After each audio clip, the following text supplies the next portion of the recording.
I want to commend all my colleagues for being here since 9 o'clock. It's been a long day, staff, everybody who's been connected.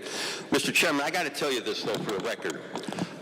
In all of my time in this body, 13 consecutive terms, I have never, ever seen a time where no one from the administration has showed up at a council meeting.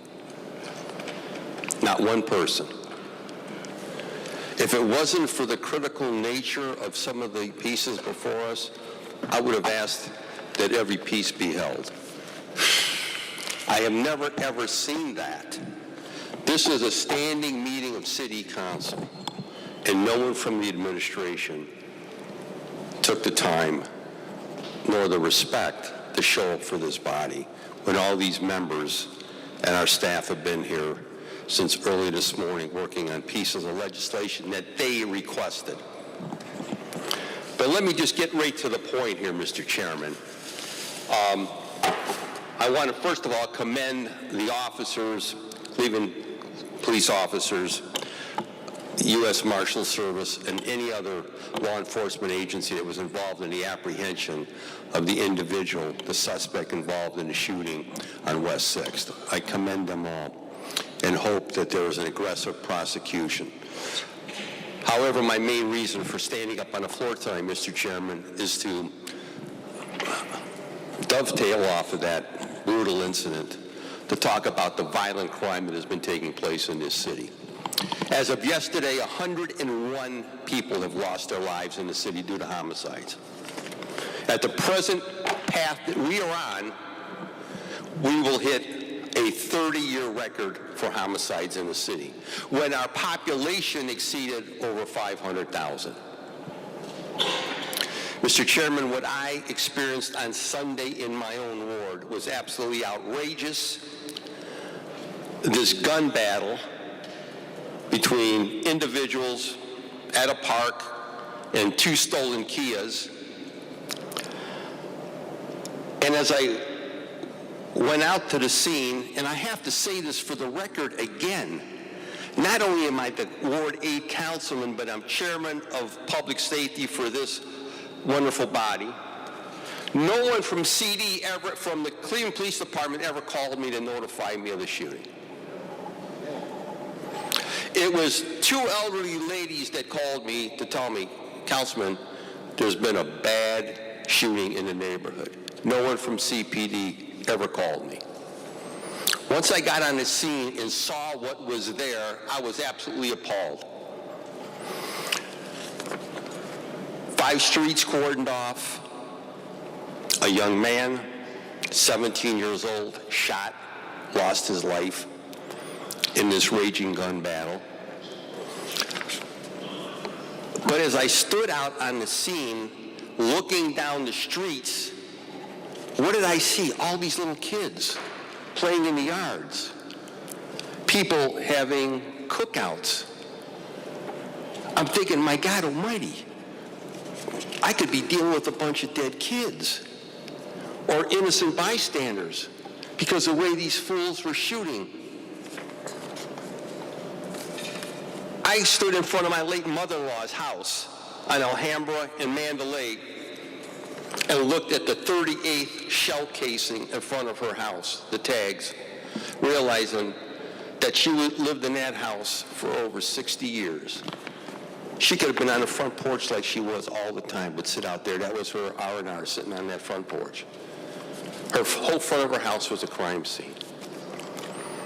But as I start looking around and talking to people, what did I hear?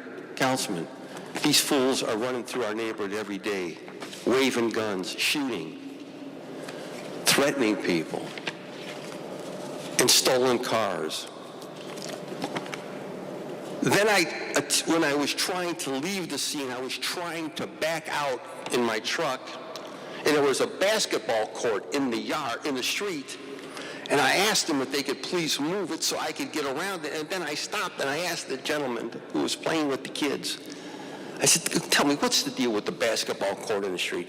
Councilman, drive around the streets, look at all the basketball courts out on the street, because the kids can't go to the park to play. because the thugs took over the park. The kids can't play basketball. They're afraid to go. Afraid to go to the park to play basketball. Then I start looking at the indicators for when there's a shot fired, and I saw number 60, and I was appalled. 60 shots, I thought. Then I went out yesterday and started driving around, and believe it or not, they never picked up the triangles. They left them.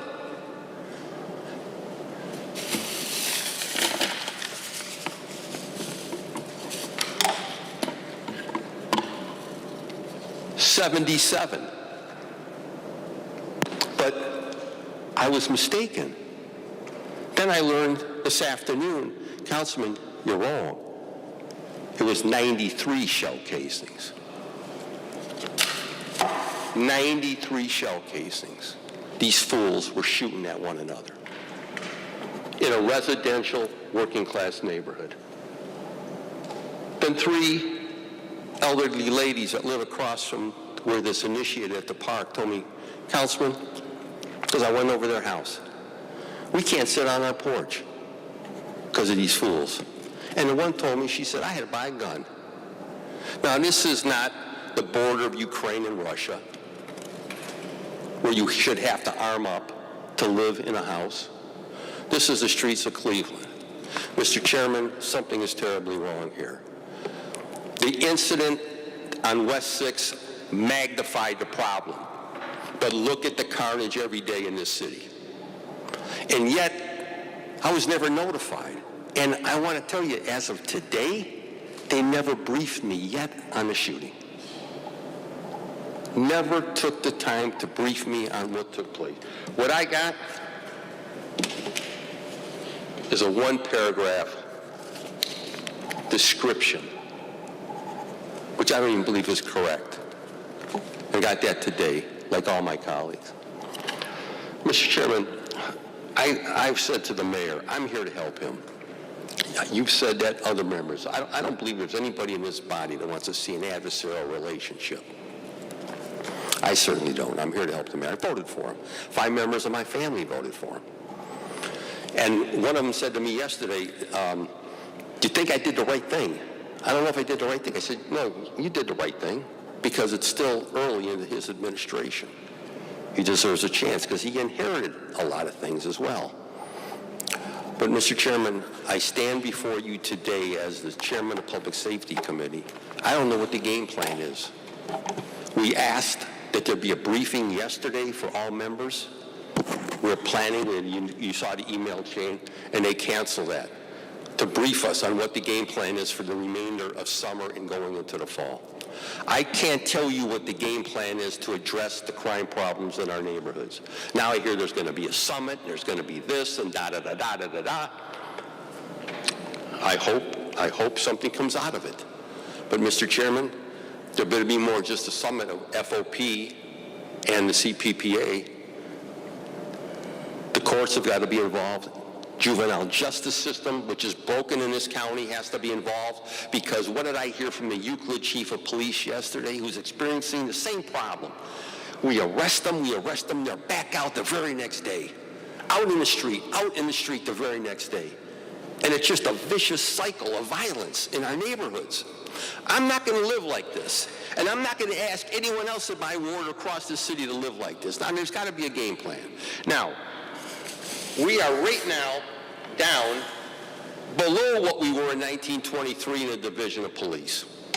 Below what we were in 1923. Where is the marketing and recruitment plan we've been hearing is coming? I don't see it. I don't know it. And my people are asking the same thing. And then people are openly saying, Mike, is this really about cutting the police or defunding the police? I hope not. I don't want to believe that. But the numbers speak for themselves. We are down 313 officers from where we were in 2020.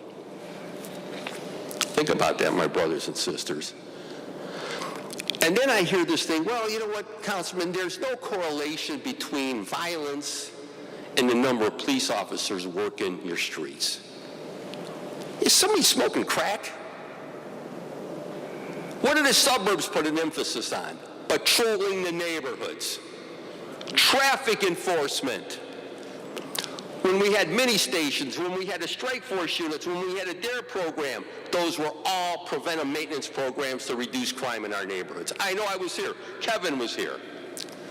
All gone out the door. Mr. Chairman, at the end of the day, the administration needs to get it. They need to understand we're here to work with them. We're here to help them. We gave them everything they asked for in the budget and then some. I'm not aware of any colleague here that objected to what went into the budget. We gave them everything to hire 180 police officers. We ain't nowhere near that. We're not going to be anywhere near that.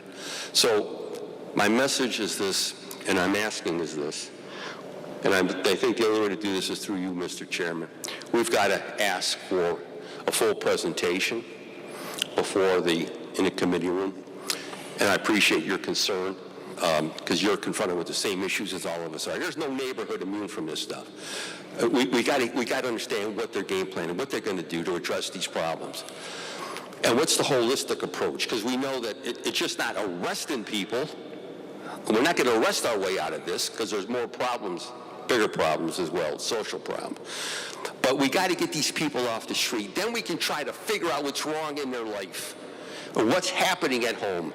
But you got to get them off the street because if not, more carnage, more death, more mayhem in our neighborhoods. And again, I've been here longer than anybody. I have never seen the level of violence like this in my time in City Council. Never, ever. This should be a manageable city. We're under 400,000, and we're not. And something is wrong with that picture. And when I see us at the top of every negative list, and at the bottom of every positive list, as someone who grew up in this city, it angers me because I know things can be better. So, Mr. Chairman and my honorable colleagues, I'm here to do whatever I have to do as Chairman of Public Safety, working with each and every one of you. But you know what? This is ridiculous. 93 shell casings. 93. A young man dead. The third one in 3 weeks. Third one in 3 weeks. Shot. For what? For what? And 3 dead, 6 shot. And I just learned yesterday, and I'm not going to mention his name, but you're going to find out, that young man that was killed was the great-grandson of a very prominent leader in the African-American community, a dear friend of mine that I've known for God knows how many years. He's devastated by it. How many more young men and women in some cases are going to lose their lives because of the unruly streets here? So, Mr. Chairman, I could go on. You get my point. I'm going to be on people like White. I'm going to quote Fannie. I'm going to be on people like white on rice around here if I don't see a concerted effort to deal with this problem in our neighborhoods. I have not seen it. We have a nuisance law. A lady on Maple Avenue says to me, a little old black lady says, Mike, I'm going to have to sell my house and leave. I can't stand the neighbors from hell terrorize our street. I'm going to have to sell my house. And I said, well, where are you going to go? She said, I'm going to go into an apartment in Strongsville. But she told me. I said, dear, whatever you get for your house, you maybe can afford to live there 3 years based on the rent. She's lived in her house 60 years. Why should she have to leave? Enforce the nuisance laws. Start doing what needs to be done in this city. It should not, and I'm going to leave it on this note. I will not let the men and women in this body, and you as the chairman, I will not let you become a punching bag or a pincushion for the violence in this city. We can't hire, we can't fire, we can't deploy, we can't administer. The charter is clear. But everyone in this body is hearing it, going to neighborhood meetings, hearing it about what's going on here. I'm not going to let that happen. I know where to stick the pins. There's got to be reciprocation here. But this emptiness here tells me something, tells me a whole lot. It's insulting to me. I'm speaking for myself. It's insulting to me not to have anyone from the administration sitting in this hollow chamber. Thank you, Mr. Chairman. Thank you, Dan. I'm going to save